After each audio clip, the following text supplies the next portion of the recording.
Investigators in BC are looking for what caused a multi-vehicle crash near Hope in the southern interior. Several vehicles, including 2 buses filled with passengers, collided on the Coquihalla last night.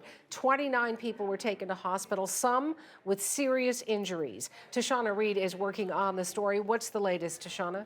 Well, Suhana, we've reported that the northbound lane between Hope, BC and Merritt, BC reopened this morning, and we are expecting that southbound lane to now reopen this hour. So we're still waiting on ultimate confirmation, but they were planning for 8 a.m. local time, so essentially right now. So we'll definitely check on to see where things are at. But this massive accident involved 2 transport trucks, 2 buses, one of which was a Greyhound, as well as 2 passenger vehicles. And it was a massive incident last night. We are now getting a first-hand account from one of the passengers who was on board one of those passenger buses, Jordan Kochuk, and here's what he had to tell us. He said that at the moment, a lot of what happened was a blur, but he does remember the bus being on a tilt, and here's what he said happened next.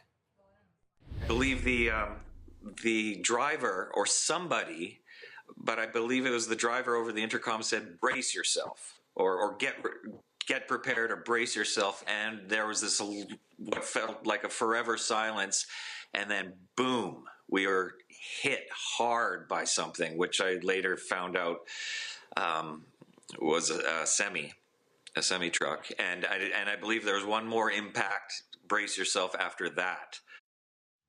So a very scary ordeal for the many passengers involved. We know a total of 29 people were injured and transported to hospital, but 7 of those people were listed in critical condition. So we're trying to get the latest on how they're doing. But just to give you a sense of how many people were impacted by this, we know another 136 people who were not injured were involved. They were taken to Hope, BC, where there was a warming center set up at the local high school. So this is an image that we received from Jordan as well. And this was taken inside the warming center. As you can see, many people still shaken up by what has happened, but they are safe and sound, and many first responders as well on the scene there.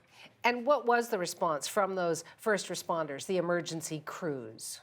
Well, so Hannah, we know that the call came in around 8 p.m. local time, and immediately a number of different agencies and groups from neighboring communities responded to the scene. We know that there were a total of 22 ground as well as air ambulance teams that responded. In addition to that, we know RCMP, firefighters, as well as search and rescue teams. And we actually had a chance to speak with the manager of one of those volunteer search and rescue teams from Hope, BC, and he says that everyone helped out in any way they could. Here's more on what he told us.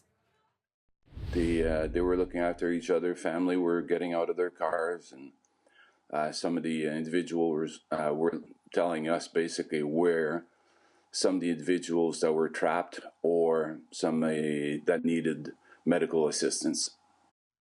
So it was a very extensive rescue operation, a very challenging one. But we know BC Emergency Health tweeting today their big thank you for all the first responders who helped out in this case. And right now it's unclear what caused the crash. We're still following up with the Transportation Ministry to find out more details.